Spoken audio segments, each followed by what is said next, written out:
Assalamualaikum warahmatullahi wabarakatuh.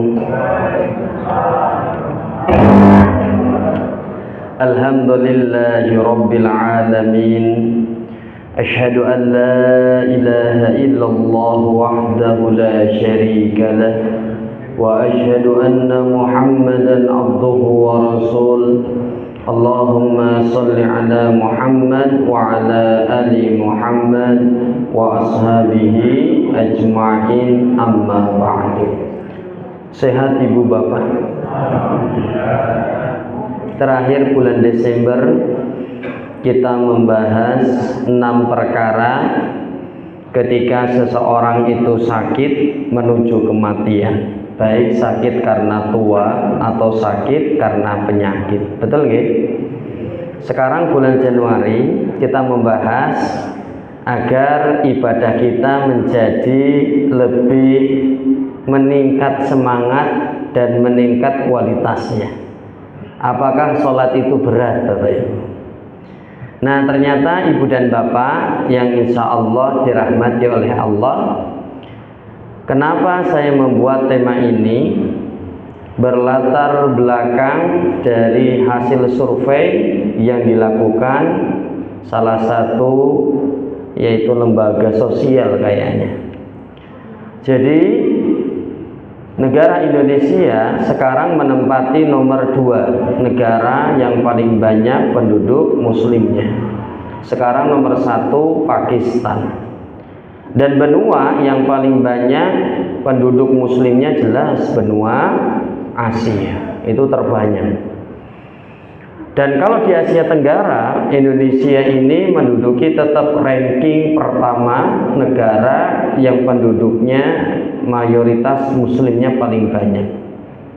Makanya kalau kita lihat dari data statistik, orang Islam yang ada di Indonesia itu 87,2%, Protestannya 6,9%, Katolik 2,9%, Hindu 1,7%. Kemudian Al-Faro ini membuat sebuah survei kepada masyarakat di Indonesia, karena masyarakat Indonesia termasuk nomor 2 negara yang paling banyak kaum musliminnya, sehingga ketika masyarakat muslim di Indonesia menyampaikan sesuatu pasti akan didengar oleh dunia.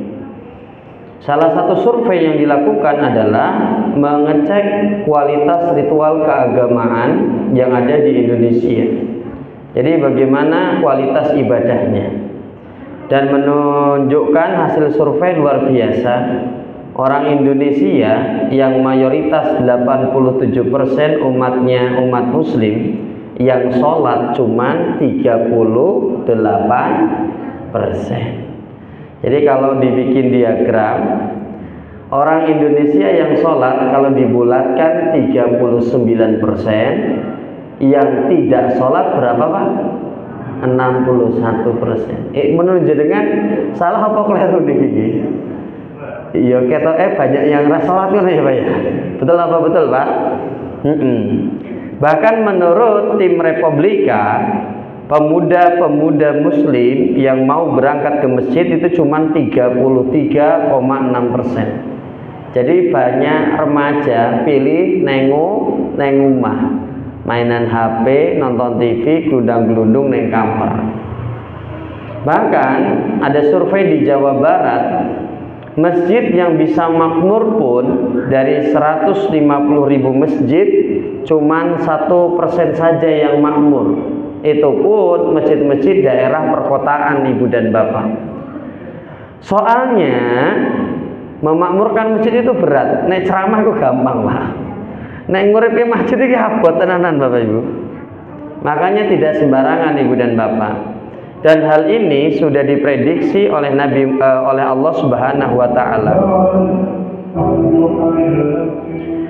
Dijelaskan dalam Quran surah Maryam, fakhallafa min ba'dihim, akan datang penerus setelah mereka, khalfun, generasi, adha'us shalah, mereka ini generasi yang suka menyia-nyiakan sholat, menyepelekan sholat dan mudah meninggalkan sholat.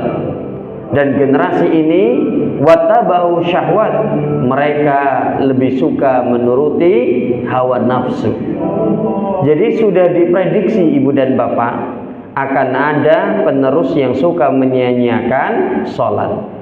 Ayat ini di tafsir Ibnu Jarir dijelaskan siapa orang-orang yang menyepelekan sholat, la yakhafunallah fis sama, yaitu orang-orang yang mereka ini tidak takut kepada Allah yang ada di langit. Saya itu ngepaske, ini isaknya 37 menit lagi. Nah, siapa orang-orang yang suka menyanyiakan sholat? Yang kedua, ciri-cirinya adalah wala yastahyunan nas fil ardi. Mereka adalah orang-orang yang tidak memiliki rasa malu kepada manusia, ibu dan bapak. Tonggone mangkat Jumatan, tonggone sholat neng masjid yo dhek tengok-tengok neng jaba, ora isin ra wedi yo biasa wae. Jadi hatinya sudah mati. Makanya ibu dan bapak, innallaha azza wa jalla, Allah itu idza arada an yuhlika 'abdan, kalau ingin menghancurkan seorang hamba, yang pertama dilakukan naza'a minhul haya, akan dicabut rasa malunya, Bapak Ibu. Kalau orang sudah tidak punya rasa malu, celakalah dia, Bapak Ibu. Kenapa orang-orang ini kok malas mengerjakan sholat? Tadi yang tidak sholat 61%. Yang pertama, ternyata mereka lebih suka menuruti hawa nafsunya. Inna nafsa la'ammaratun bisu illa marahimma rabbi. Ibu dan bapak, sesungguhnya jiwa yang kita miliki ini lebih condong untuk berbuat keburukan. Jiwa kita ini kalau diajak sholat, diajak kajian, diajak tilawah, apalagi puasa Senin Kemis, apalagi ayamul bid, apalagi tahajud, itu berat. Illa marahimma rabbi, kecuali jiwanya diberikan rahmat oleh Allah Subhanahu wa ta'ala. Nah ibu bapak, memang surga itu, jalan menuju surga itu bagaikan neraka, dan jalan menuju neraka bagaikan surga. Artinya orang itu kalau menuju ke surga itu harus dipaksa. Afdhalul jihad an yujahadar rajul nafsaha wa hawahu. Sebaik-baiknya jihad adalah yang dilakukan seorang laki-laki untuk menaklukkan jiwanya agar jiwanya tunduk terhadap syariat Allah. Makanya kata Nabi Muhammad, hufatil jannah bil makari, sungguh jalan menuju surga itu dikelilingi dengan perkara-perkara yang tidak disukai oleh hati kita. Makanya lebih baik dipaksa masuk surga daripada sukarela masuk ke dalam neraka. Makanya ibu dan bapak, kata Ibnu Sirin, idza aradallah bi 'abdihi khaira, kalau Allah menghendaki orang ini dijadikan orang yang baik, ja'alallahu min qalbihi nasihan, Allah akan menjadikan di dalam hatinya banyak penasehat. Artinya kalau dia malas ibadah, diingatkan oleh hatinya, ayo mangkat, ayo mangkat. Dan hati-hati kalau ada orang yang sudah malas sholat, kalau ada orang yang sudah malas tilawah Quran, kalau ada orang yang sudah malas beribadah, tanda-tanda orang ini menjadi orang yang kurang disukai oleh Allah. Dijelaskan dalam Quran surah At-Taubah, walakin karihallahum bi'athahum, ketika Allah tidak menyukai seorang hamba, fathabbatahum, yang Allah lakukan, Allah akan menarik rasa semangatnya untuk beribadah kepada Allah.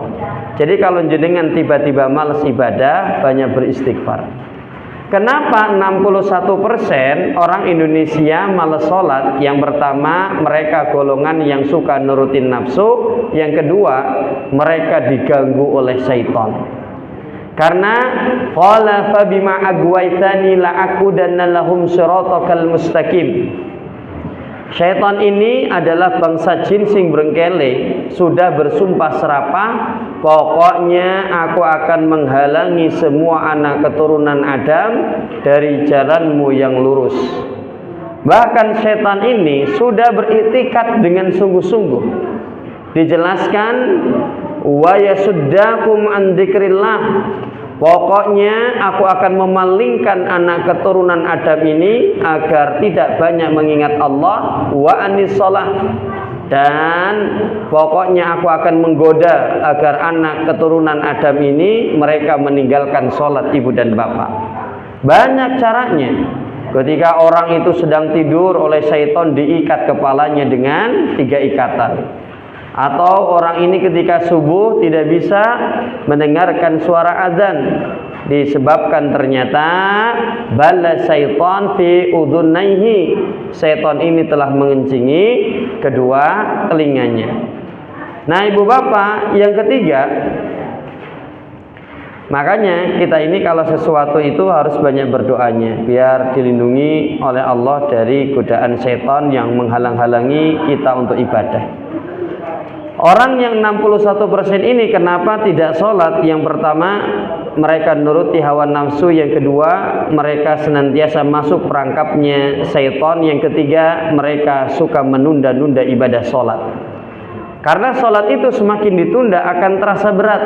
Makanya Nabi mengatakan, ya Ali la tuakhirhunna, 3 amalan ini janganlah engkau tunda-tunda. Salah satunya as-shalah idza atat, sholat apabila sudah datang waktunya. Kapan memangnya sholat itu boleh ditunda? Kapan sholat itu boleh ditunda, tidak segera dilakukan? Yang pertama, apabila tidak ada air untuk berwudu, sholat itu boleh ditunda. Mau wudu ternyata airnya habis, tapi panjenengan yakin nunggu sejam nanti tandunnya penuh, jenengan bisa wudu, maka boleh ditunda sholat itu, tidak harus segera dilakukan. Kata Imam Syafi'i, sholat bertoharoh dengan air wudu itu lebih utama daripada sholat di awal waktu toharohnya menggunakan tayamum. Kapan sholat boleh ditunda, tidak harus segera dilakukan? Yang kedua, apabila jamaahnya belum datang. Makanya kata Nabi Muhammad SAW, wa kana yastahibbu an yuakhira minal isya. Kadangkala Nabi Muhammad banyak mengakhirkan sholat isya, artinya sholat isyanya diundur. Kenapa? Idza ra'ahum istama'u ajal. Kalau Nabi datang ke Masjid Nabawi, melihat para sahabat sudah penuh, maka Nabi bilang segera iqamah, maka sholat isyanya disegerakan. Wa idza ra'ahum abta'u akhar. Tapi ketika Nabi sampai di Masjid Nabawi, ternyata para sahabat banyak yang belum datang, maka Nabi menunda sholat tersebut, nunggu para jamaah datang dulu. Makanya ada beberapa masjid yang sholatnya itu nggak bisa harus disegerakan. Contoh Masjid Al-Mu'min belakang Universitas Syahid, sama Masjid Raudhatul Iman depan SMP program khusus Purwosari. Karena saya ngisi di sana rutin. Ibu dan bapak, 2 masjid ini kalau sholat Jumat itu adzannya nggak bisa on time setengah 12 misalnya. Jadi setiap adzan sholat Jumat pasti diadzaninya jam 12 kurang 10. Kenapa? Nunggu jamaah sih. Karena di Masjid Al-Mu'min ini itu jamaahnya sholat Jumat penduduknya nggak ada pada kerja. Jamaahnya itu adalah pegawai pabrik dan keluarnya jam 12 kurang 10 kurang 15. Jadi nunggu jamaah dulu. Jadi boleh. Nah selanjutnya ibu dan bapak, kapan sholat itu boleh ditunda? Apabila cuaca terlalu panas ibu dan bapak. Karena Nabi Muhammad pernah berkata, wa idza stadda harru abroda bis sholah. Ketika Nabi merasakan cuacanya begitu panas sekali. Karena ingat ibu dan bapak yang hadir, beda Indonesia dengan Arab Saudi. Kalau lagi musim panas itu kan benar-benar panas. Karena zaman dahulu belum ada AC dan kipas angin, jadi benar-benar panas sekali. Kadangkala Nabi Muhammad mengundur waktu sholat duhurnya. Kemudian kapan sholat itu boleh ditunda, tidak segera dilakukan? Ketika berbuka puasa. Makanya kata Nabi Muhammad, la yazallun nas bi khair ma'ajjalul fitr. Orang ini tetap dalam keadaan baik apabila dia menyegerakan berpuasa, menyegerakan berbuka. Artinya, berikan waktu yang cukup ketika bulan Ramadan. Ojo kesusu. Allahu Akbar, Allahu Akbar. Tahan dulu. Antara adzan dan iqamah ojo cepat. Yang di rumah ada yang lagi maem gorengan ada yang lagi teh hangat ya minimal 10 sampai 15 menit. Berikan kesempatan yang di rumah untuk membatalkan puasanya. Kapan sholat itu boleh diundur? Yang kelima, apabila makanan sudah terhidang, ibu dan bapak. Dijelaskan dalam hadis riwayat Muslim, la sholata bihadrati ta'am. Tidak ada sholat apabila makanan itu sudah dihidangkan. Contoh ibu dan bapak, saya kemarin mengikuti pelatihan dan seminar juru sembelih halal Indonesia di daerah Teras Boyolali sana. Selesai pelatihan, keluar dari ruangan itu jam 12 kurang 10, kan sudah azan duhur. Ketika keluar dari ruangan, prasmanan makanan sudah disiapkan. Konco-konco ada dua kubu. Keluar ruangan ada yang langsung cari masjid sholat, yang sisanya ada yang langsung makan. Tapi banyak mana Pak? Yang sholat apa yang maam sih? Ternyata banyak sih sholat sih Pak. Nek aku golongannya makan dulu. Jadi boleh kita ini menunda sholat apabila hidangan sudah tersedia. Jadi makan dulu itu tidak masalah. Nah selanjutnya yang nomor 6, kapan sholat itu boleh ditunda? Apabila panjenengan ini sedang mules Bapak Ibu, pengen BAB atau BAK, lebih baik ke kamar mandi dulu saja. Lah Pak Dede nanti ketinggalan sholat jamaah gimana? Pahalanya berkurang ora yo? Insya Allah sesuai apa yang panjenengan niatkan. Saya masih ingat dulu 3 tahun yang lalu, saya itu wah Ramadan nih sisan diet Pak, gen langsing kan lemu koyo gene gemoy-gemoy ngono ya. Saya bilang ke istri, "Mi, nanti buka puasanya gaweke sing real food ya, yang alami gitu." Sama istri dibikinkan karedok Pak. Kan semuanya mentah Pak, plus sambelnya sambal kacang yang pedes Pak. Awal-awal buka puasa makan ini fine-fine saja. Saat itu saya tugas ngimami taraweh di daerah Langenharjo, Grogol, Solo Baru. Sampai sana sudah ngimami sholat tarawih dapat 4 rakaat, mules wetengku Pak. Waduh remuk ini ya Allah. Selesai salam saya langsung jawil belakang saya, Pak tolong ganti kisik. Loh neng di Pak Didi, aku mules ini. Pede wae Pak. Wis termasuk neng jenengan kerasa di depan di sop pertama. Waduh, rapenak ki weteng ya batalkan saja. Lebih baik tunaikan hajat dulu di belakang. Saya juga punya murid ibu dan bapak. Beliau ini, anak saya ini masih kelas 7. Jadi ketika sholat saya dapat laporan dari guru yang lain, Pak Dede, karena saya koordinator keintakan. Pak Dede, enek murid cah kelas 7 loh, ngapa Bu? Jadi sambil sholat nganggo mukena pipis bros Bu. Jadi mukena kelas KB dulu. Karena anak kelas 7 ini kan baru lulus SD, kelas 6 kan ramudeng. Waduh, yo besok-besok saya acara keintakan itu sejam pertama di hari Senin itu pembahasan masalah ini. Jadi kalau memang terasa BAB, BAK wis batal wae. Ndang-ndang ning belakang. Salat itu boleh diundur ketika panjenengan merasakan hal tersebut. Nah, 61% orang Indonesia yang tidak mau sholat, penyebab yang keempat adalah mereka ini ada yang terlalu cinta terhadap dunia. Jadi pilih golek dunia daripada golek akhirat. Ya ayyuhalladzina amanu, hai orang-orang yang beriman, la tulhikum amwalukum wala auladukum an dzikrillah. Jangan sampai harta yang panjenengan cari membuat panjenengan lupa kepada Allah. Saya pernah pulang ngisi, saya itu setiap Jumat ketiga kan ngisi ning Al-Huda Kerten Bapak Ibu. Jadi berangkat dari sekolah, dari IC itu saya berangkat jam 11. Nek berangkat jam 11, jatah makan siang saya pasti tidak ada. Karena mulai harus dikukut kabeh. Berarti selesai ngisi khotbah, biasanya saya jajan dulu bakso, Pak.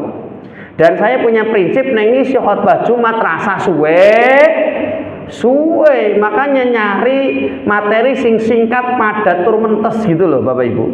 Nah, ketika sampai dekat sekolah saya, ini masih yang lain itu masih pada sholat, Pak. Karena daerah Bakiku suwe-suwe Pak sholatnya. Ada kala saya pulang itu mereka masih pada sholat, saya sudah selesai. Padahal saya ngisi di Al-Huda Kerten. Nah, singkat cerita, saya jajan dulu di daerah Baki sana. Ternyata tukang baksonya iki ora sholat Jumat. Eman-eman kan banyak pegawai pabrik sing mbak-mbak kan padha ora Jumatan to ya. Jajan bakso to ya. Eman-eman Bapak Ibu. Makanya orang-orang yang mereka ini tidak dilalaikan oleh dunianya, mereka lah orang-orang yang dipuji oleh Allah. Makanya ketika panjenengan datang ke Klewer, datang ke PGS, Beteng, wayahnya sholat duhur, Allahu Akbar, Allahu Akbar. Banyak bapak-bapak yang keluar dari kiosnya, kemudian OTW menuju Masjid Agung atau masjid yang di belakang Beteng itu ya. Maka orang-orang yang kayak gini tuh orang-orang yang dipuji oleh Allah. Artinya dunianya tidak membuat dia lupa kepada Allah. Dijelaskan rijalun, laki-laki la tulhihim, yang tidak dilalaikan tijaratun wala bai'un, oleh jual beli mereka dan bisnis mereka, an dzikrillah, dari mengingat Allah, wa aqimis shalah, dan mendirikan salat. Mereka lah laki-laki yang dipuji oleh Allah Subhanahu wa taala. Nah, Ibu dan Bapak yang insyaallah dirahmati oleh Allah, intinya itulah beberapa hal yang menyebabkan 61% orang Indonesia yang agamanya muslim ini tidak mau sholat. Ada yang nurutin nafsunya, lebih mengutamakan dunia, suka menunda-nunda, diganggu oleh setan. Dan yang kelima, ada yang lemah imannya juga. Karena saya mendapatkan cerita dari teman, beliau namanya Ustadz Muslim. Beliau SD-nya itu di Pondok Ukhuwah, Pak. SMP-nya di Pondok Mutakin Jepara, SMA-nya di Pondok Ibnu Abbas Rakin. Jadi dari SD nganti kuliahnya pondok terus. Dan dia cerita, Pak Dede aku duwe kanca. Ya podo dari kecil itu di pondok terus, tapi pas gedenya suka melalaikan sholat. Kadang kala sholatnya bolong padahal lulusan pondok. Jadi paham ilmu tapi imannya lemah, Ibu dan Bapak. Lalu bagaimana Pak Dede agar kita ini semangat sholat, Ibu dan Bapak? Nah, tinggal 20 menit lagi, masih kuat nggih? Nah, agar kita ini semangat sholat, yang pertama ma'rifatul ajril kabir al-muhtasil inda adahi sholat.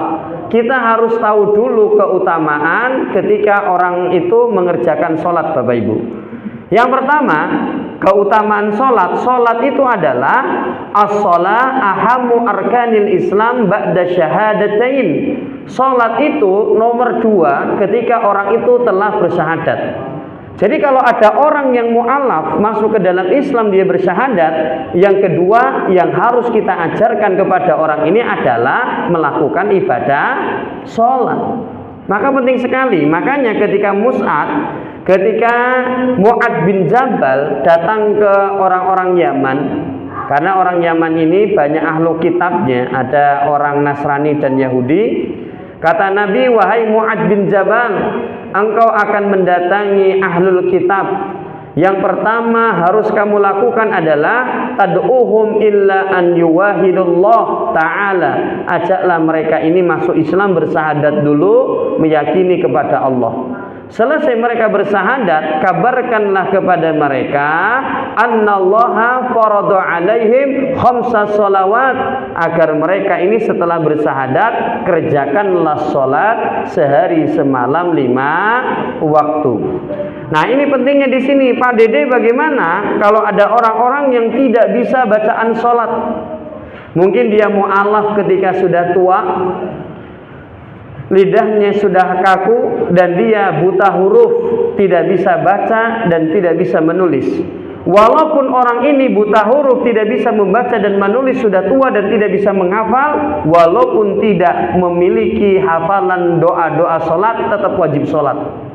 Dijelaskan wa aqimus sholah, tetap dirikan sholat. Raketang rubuh-rubuh gedah ramoco apa-apa, Bapak Ibu, kalau dia memang belum bisa. Nah, Ibu dan Bapak, kalau dia belum bisa, yang pertama kita ajarkan kepada orang tersebut adalah bacaan Quran surah Al-Fatihah. Karena Nabi menyampaikan la sholata liman lam yaqra bi Fatihatil kitab. Salat itu tidak sah apabila di dalamnya tidak ada surah Al-Fatihah. Makanya ibu dan bapak, kemarin saya ngisi di Masjid Cikmak, daerah Kadilangu Baki, kajian Ahad pagi. Ada jamaah yang nanya, Pak Dede, saya amati orang yang sholat fardu dengan orang yang sholat sunnah, kok cepetan orang yang sholat sunnah ya? Hujan nih nah, kebenaran jenengan ra iso mulih. Berarti saya nyantai mawon ndak apa-apa nggih. Nah, jamaah ini nanya, kok saya mengamati nek sholat sunnah cepete ra jamak, nek fardu suwe. Saya bilang, emangnya jamaah ini nanya, apakah bacaan sholat fardu dengan sholat sunnah sama Pak Dede? Yo sama ini. Nah, kadangkala orang yang sholat sunnah cuman membaca yang rukun-rukunnya saja. Ketika dia sholat sunnah kadangkala tidak membaca doa iftitah, tidak membaca surah-surah pendek, langsung membaca surah. Boleh enggak Pak? Ya boleh, tetap sah. Makanya jadi kelihatan cepat ibu dan bapak. Saya bilangnya gitu. Kalau orang ini tidak membaca, tidak bisa menghafal surah Al-Fatihah, maka kata Nabi Muhammad, cukup membaca subhanallah walhamdulillah wala ilaha illallah wallahu akbar wala haula wala quwata illa billah. Kalau tidak bisa membaca surah Al-Fatihah. Kadangkala bacaan zikir ini tidak semua orang bisa, jelimet mulutnya. Betul apa betul Bapak Ibu? Nah, ternyata ada pendapat yang lain, misalnya orang ini cuman bisanya membaca bismillah, bismillah, bismillah, maka cukup baca itu tidak masalah. Dijelaskan faqra'u ma tayassara minal Qur'an. Bacalah Al-Qur'an sesuai apa yang kamu mudah, yang kamu bisa. Tapi tetap orang ini harus kudu semangat belajar menghafal bacaan-bacaan dalam sholat. Kalau dalam sholat berjamaah, ketika imamnya membaca surah Al-Fatihah, hendaklah makmum ini mendengarkan bacaan imam apabila imamnya membacanya dengan jahriyah, dengan disuarakan. Karena kata Allah, wa idza quri'al Qur'an, dan jika dibacakan Al-Qur'an fastami'u lahu, maka dengarkanlah. Tapi nek imame meneng awake dhewe maca. Nanti kan sholat Isya 4 rakaat. Rakaat 1 dan 2 imamnya kan jahar baca. Awake dhewe cukup diam dan mendengarkan. Lah ora maca surah Al-Fatihah to Pak Dede? Nek jamaah imame ngomong, bacaan Al-Fatihah kita ditanggung imami. Makanya bagi orang mu'allaf belum bisa bacaan Al-Quran, belum paham bacaan sholat, dianjurkan sholatnya berjamaah. Nah selanjutnya ibu dan bapak yang insya Allah dirahmati oleh Allah, sholat as-sholatu amrullahi ta'ala bil muhafadati alaiha fi kulli halin. Salat adalah ibadah yang Allah perintahkan harus dikerjakan dalam segala kondisi. Wasafar, ketika di perjalanan, di bis, di kereta, ya tetap kudu salat. Waharban, ketika perang ya kudu salat. Wa maradon, begitu juga ketika sakit ya kudu tetap salat. Kalau nggak bisa berdiri, ya duduk. Kalau nggak bisa duduk, ya berbaring. Kalau apa-apa wis ra bisa, ya wis tinggal di sholat. Makanya pilih mana? Pilih jadi imam, makmum, apa di depan imam? Di depan imam kan disholati ngono loh. Nah kemudian ada pertanyaan. Nah ini penting. Kemarin itu ibu mertua bilang, nanya sama adik ipar saya, ibu iki sholatnya nganggo pampers sah napa mboten? Adik iparku iso jawab, yo rasah no mbok, kan ini najis lho kan. Tekok kambe wong salah, jawabannya salah no. Nah ini penting Bapak Ibu. Oleh Syekh Utsaimin dijelaskan dalam fatwa Lajnah Daimah. Apa itu Lajnah Daimah itu apa? Itu MUI-nya Arab Saudi. Jadi kata Syekh Utsaimin, apabila orang ini memiliki penyakit di daerah kandung kemih atau otot-otot kandung kemihnya sudah mulai melemah, sehingga orang ini tidak bisa menahan keluar air kencing. Jadi lagi wudu, cerit, rampung wudu, cerit, lagi takbiratul ihram, cerit, dah piye. Nah ternyata kata beliau, orang ini ketika wudu keluar air kencing, cerit, maka wudunya tetap lanjut. Selesai wudu keluar lagi cerit, wudunya selesai wudu tetap lanjut sholat. Jadi beliau ini menjelaskan, yang pertama, yang penting setiap mau sholat, Mbah Kakung ini, Mbah Uti ini tetap toharoh bersuci.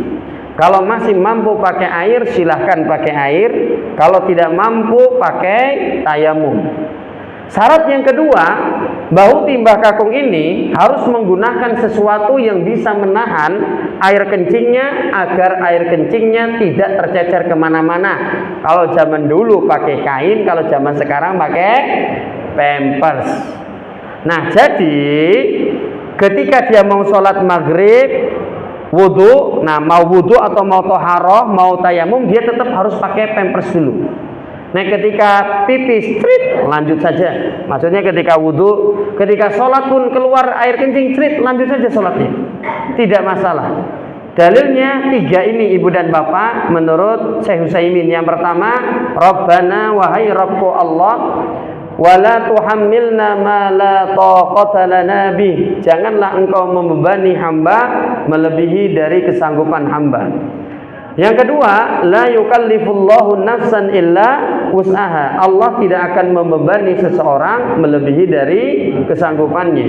Dan yang terakhir, fattaqullaha mastata'tum, bertakwalah kepada Allah sesuai kemampuan panjenengan. Sampai di sini bisa diterima nggih Bapak Ibu? Nanti boleh di sesi tanya jawab. Yang ketiga, apa kedudukan salat? As-shalah wasiyatu Rasulullah sallallahu alaihi wasallam al-akhiratul ummati. Jadi ketika Nabi Muhammad sakit menjelang meninggalnya, Nabi itu meninggalnya hari Senin di waktu duha. Ketika Nabi mau meninggal, karena akhir kalamihi, ucapan terakhir Nabi, as-salah, as-salah, as-salah, wa ma malakat aymanukum, jagalah salatmu, jagalah salatmu, dan janganlah engkau sewenang-wenang terhadap budak yang kau miliki. Berarti ibadah salat memiliki kedudukan yang tinggi, karena Nabi Muhammad ketika menjelang akhir hayatnya pun yang diwasiatkan untuk umatnya agar sholatnya dijaga. Selanjutnya ibu dan bapak, ternyata ibadah sholat adalah ibadah yang dilakukan para nabi. As-sholat min syari'atil anbiya wal mursalin. Para nabi pada zaman dahulu pun ternyata sholat. Contoh, Nabi Ibrahim juga sholat. Dalam Quran surah Ibrahim ayat 40, Nabi Ibrahim berdoa, Rabbi wahai Rabbku Allah, Rabbi ja'alni, jadikanlah diri hamba muqimus sholat, orang yang mampu mendirikan sholat, wa min duriyati, dan jadikan anak keturunanku juga orang-orang yang mendirikan sholat. Rabbana wahai Rabbku Allah, wa taqabbal du'a, kabulkanlah doa hamba. Nabi Musa pun ternyata juga sholat. Dijelaskan dalam Quran surah Yunus ayat 87, waja'alu buyutakum kiblatan, wahai Musa dan Harun, jadikanlah rumahmu tempat ibadah, wa aqimus shalah, dan dirikan salat di dalamnya, wa basyiril mu'minin, dan berikan kabar-kabar yang bahagia kepada orang-orang yang beriman kepada Allah. Jadi Nabi Musa ternyata salat. Nabi Isa alaihissalam juga salat. Dijelaskan dalam Quran surah Maryam ayat 31, wa ja'alani mubarakan ainama kuntu, dan Allah menjadikan diriku orang yang diberkahi dimanapun aku berada. Wa ausani, dan Allah memberikan wasiat kepadaku, hei Nabi Isa, bis shalah waz zakah, dirikanlah salat dan bayarlah zakat. Ternyata Nabi Isa juga salat. Kemudian Nabi Zakaria juga sholat ibu dan bapak. Dijelaskan dalam Quran surah Al-Imran ayat 31. Fanadathul malaikah, ketika malaikat memanggil Nabi Zakaria, wa huwa qa'imun yusalli fil mihrabi, ternyata Nabi Zakaria sedang sholat di mihrabnya. Lah pertanyaannya, lalu sholatnya para nabi zaman dahulu bagaimana Pak Dede? Apa kok sama kayak kita? Ada takbiratul ihram, ada ruku, ada sujud. Ternyata Syekh Abdul Aziz bin Baz ditanya, kaifa kanat sholatul anbiya qabla al-Islam? Ya Syekh, bagaimana sholatnya para nabi sebelum datangnya agama Islam? Apa jawaban dari Syekh Abdul Aziz bin Baz?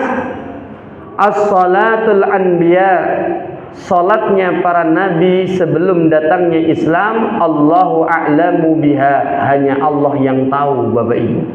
Tapi ingat, secara lughah, secara bahasa, sholat itu artinya ad-du'a, yaitu berdoa.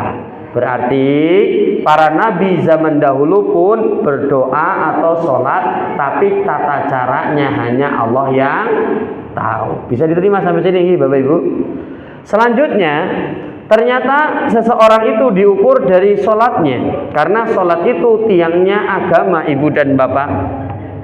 Makanya Umar bin Khattab mengatakan seperti ini, inna min ahammi umurikum indis sholah, sesungguhnya perkara yang paling penting di sisiku ketika melihat seseorang adalah sholatnya. Kenapa? Faman hafidhaha hafidha dinahu, barang siapa yang menjaga sholatnya berarti dia akan menjaga agamanya Ibu dan Bapak. Kemudian waman dayya'aha fahuwa liman siwaha adya'u, dan barang siapa yang meremehkan sholatnya pasti dia akan meremehkan segalanya. Nyun ngapunten, orang-orang yang suka berzina, molimo, mendem, medok, main maling, pasti diawali orang ini meremehkan sholatnya. Kalau sholatnya sudah diremehkan, berarti dosa-dosa besar yang lain juga akan diremehkan. Dan seseorang itu faman hafidhaha hafidha dinahu, barang siapa sholatnya dia jaga, maka kualitas agamanya, kualitas dinnya itu juga bagus. Contoh Bapak Ibu, jenengan amati, karena saya guru nggih Bapak Ibu. Guru-guru setiap sholat tekone masbuk wae, tanpa ada udzur syar'i loh ya. Ini nggak ada udzur syar'i, ternyata neng kantor cek mainan game HP, cek nonton YouTube, orang ndang ceket-ceket neng masjid, dan dia sering kayak gitu. Biasanya kalau dia suka menyepelekan sholatnya, telat neng masjid sering banget, pasti dijamin kerjaan yang lain pasti yo telatan. Mangkat neng sekolah pasti telatan. Kon garap soal, bikin soal, sing guru-guru liyane wis rampung ditumpul dhek urung rampung dhewe. Sing liyane ngoreksi rampung tinggal store ke wali kelas dhek carry dhewe. Diteni mawon, Pak. Nek sering nyepelekin kualitas ibadah sholatnya, urusan dunianya pun dhek kadang-kala menyepelekan Bapak Ibu. Nah Ibu dan Bapak yang insya Allah dirahmati oleh Allah Subhanahu Wa Taala. Kemudian yang nomor 6 Ibu dan Bapak, masih kuat nih 5 menit lagi nih. Agar kita makin senang ibadah sholat, harus tahu kedudukan sholat. Salah satunya tanha anil fahsya'i wal munkar. Sholat itu bisa meredam agar kebiasaan buruk seseorang itu tidak keluar Ibu dan Bapak. Lah kemudian ada pertanyaan, Pak Dede, kenapa kiai-kiai itu kok ada yang cabul dengan santrinya? Padahal kiai iki yo sholat. Kadangkala sholatnya hanya menjadi rutinitas semata, bukan menjadi sebuah kualitas. Sehingga sholatnya tidak bisa menahan dia untuk melakukan perbuatan yang buruk.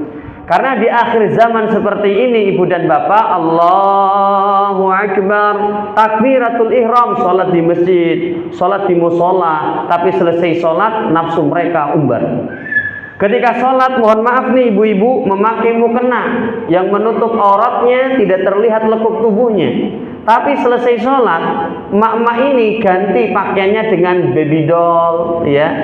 Kemudian you can see, Rampung sholat, zikrullah, subhanallah, walhamdulillah, wala ilaha illallah, wallahu akbar.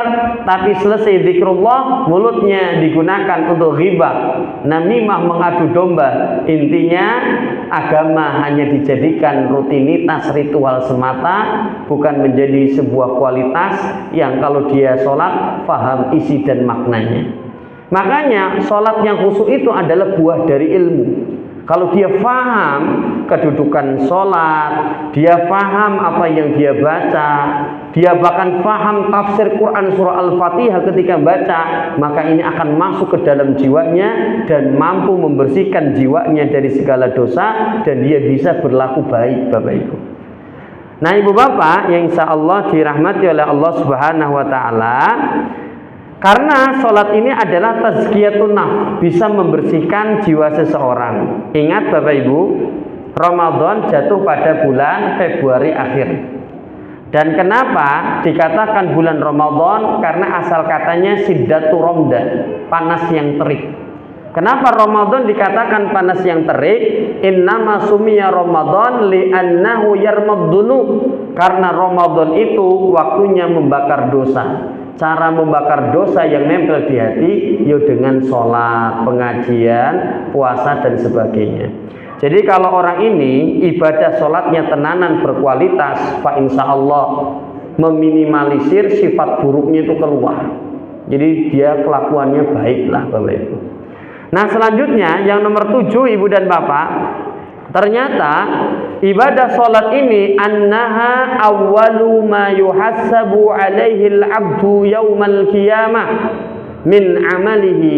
Sholat ini penentu amalan-amalan yang lain besok di akhirat Ibu dan Bapak. Fa in sholahat sholahallahu sairuhu amalihi. Kalau sholatnya baik maka baik pula seluruh ibadah yang lainnya. Karena penting Bapak Ibu, kadangkala kita ini di masyarakat ketika salah satu warga ada yang meninggal, salah satu tradisi biasanya dibacakan biografinya. Selesai dibacakan riwayat pendidikannya, riwayat pekerjaannya, kemudian ngomong, Bapak Ibu yang datang bersaksi nggih, orang ini almarhum ini orang yang baik, setuju apa mboten? Setuju. Mun jenengan itu baik nggak Pak kayak gitu Pak? Ternyata Ibu dan Bapak dijelaskan di dalam kitab jenazah itu, salah satu yang hendaklah dihindari ketika mengumumkan seseorang itu memuji-mujinya berlebihan. Ini salah satu nasihat yang disampaikan oleh ulama ya. Nah Ibu dan Bapak, jadi hal yang hendaklah dihindari memuji-mujinya oleh Syekh Abdullah bin Jibrin dalam fatwa Islam ya, dijelaskan madhuhum bima laisa fihim. Kalau dia mengatakan mengajak orang-orang, Bapak Ibu jenengan bersaksi nggih almarhum ini orang baik nggih, padahal almarhum ini punya rahasia yang istrinya saja itu tidak tahu. Ini dosa yang tahu cuma dia dan Allah, dan ketika dia mati gak ada yang tahu kecuali dia dengan Allah. Lalu ketika mengumumkan jenengan memuji-muji orang ini baik-baik, padahal apa yang panjenengan omongkan belum tentu dilakukan oleh orang yang meninggal ini. Artinya jangan memuji, cukup mendoakan saja. Misalnya udah dibacakan biografi, monggo Bapak Ibu kita doakan semoga almarhum ini diampuni dosa-dosanya dan diterima semua amal ibadahnya, bukan mengajak untuk memujinya. Karena kita nggak tahu amalan orang ini ketika masih hidup. Betul apa betul Bapak Ibu? Nah Ibu dan Bapak yang insya Allah dirahmati oleh Allah Subhanahu Wa Taala. Jadi kedudukan sholat penentu amalan ibadah yang lain. Jadi di masyarakat kita tambah 1 menit betul apa-apa nggih? Di masyarakat kita Ibu dan Bapak ada orang-orang yang senang wakaf tanah, yang seneng sedekah infak, menyantuni anak-anak yatim. Nek urusan duit sedekah dia nyok. Jadi teman kantornya kesulitan dia bantu, tetangganya anaknya ndak sekolah dia bantu, dia kurban setiap tahun, dia wakaf tanah, dia biru walidain kepada orang tuanya, sama orang tuanya bakti tenanan, sama keluarganya sayang. setia, ora tau selingkuh, ora tau dem-deman, kurange gur siji, ora gelem salat. Lah gimana, Pak? Kurange gur siji, ora gelem salat tok iki lho. Jane sing liyane wis sempurna, Pak. Sama keluarganya, sama istrinya, sama anaknya wapi, kambe wong tuane api, wis pokoknya kambe sapa-sapa api. Kurange gur siji ora gelem, bisa masuk surga napa mboten? Angel nih, Pak. Kata orang yang menasehati saya, wong sing ra gelem salat ibaratkan DE neng ATM duwe duit ratusan juta miliaran, Pak. Tapi pas mau ngambil duit ini DE lali pine, Pak.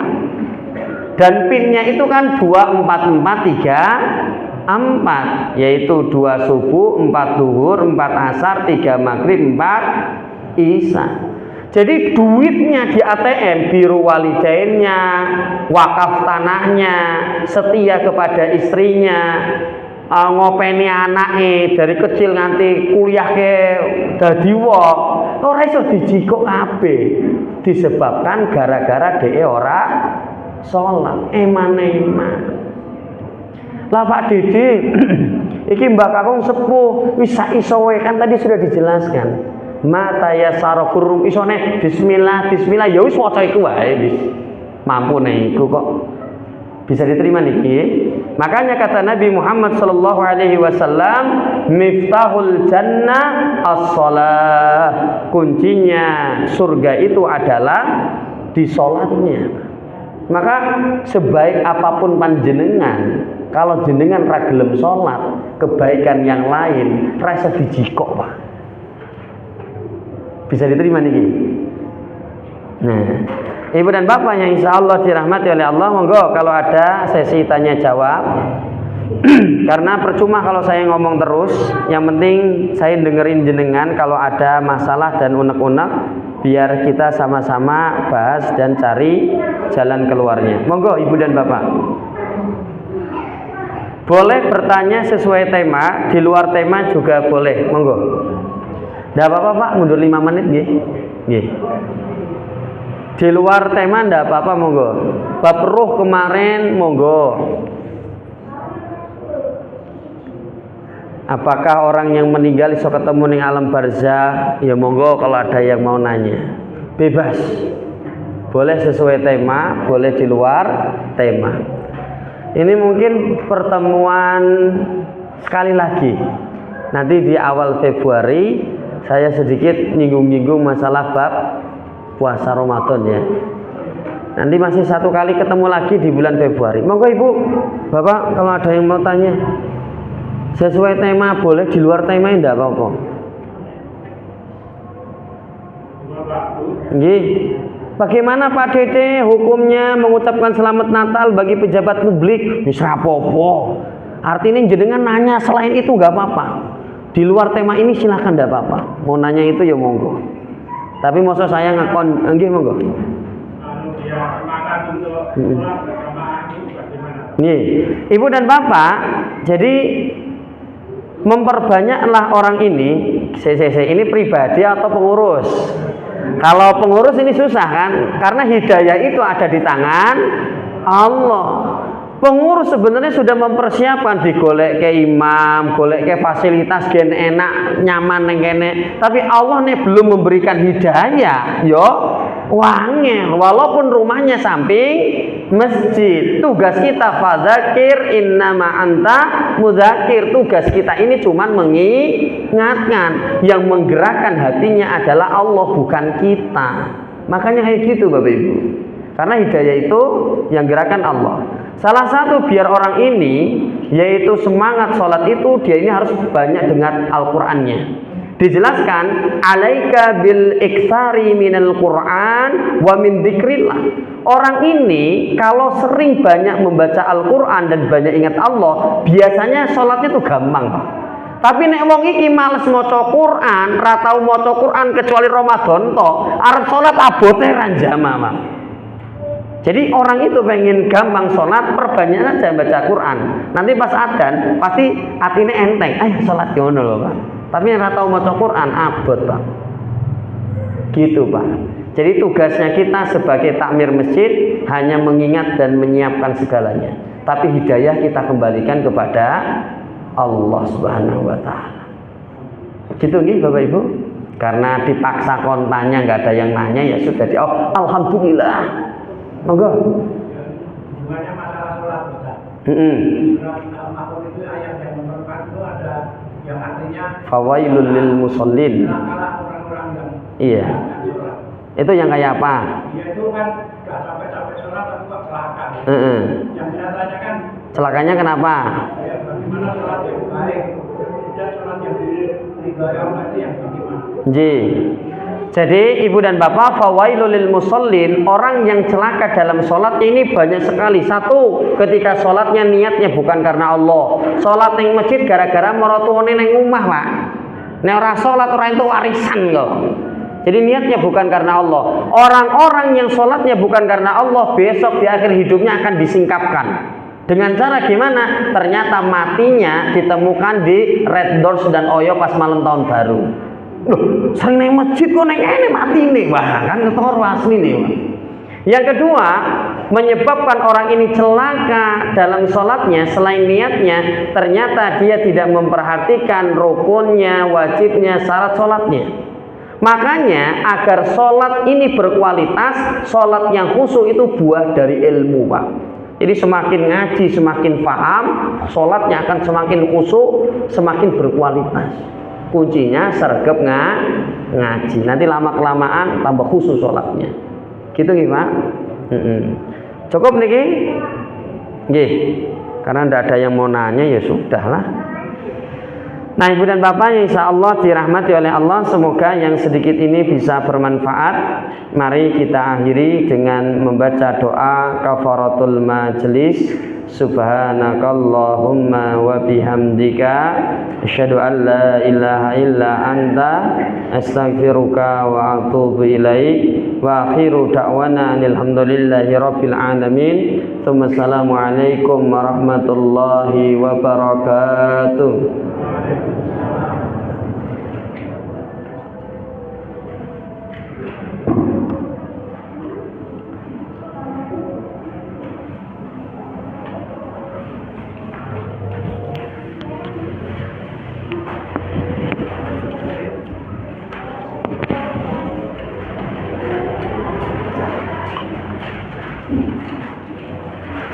Oh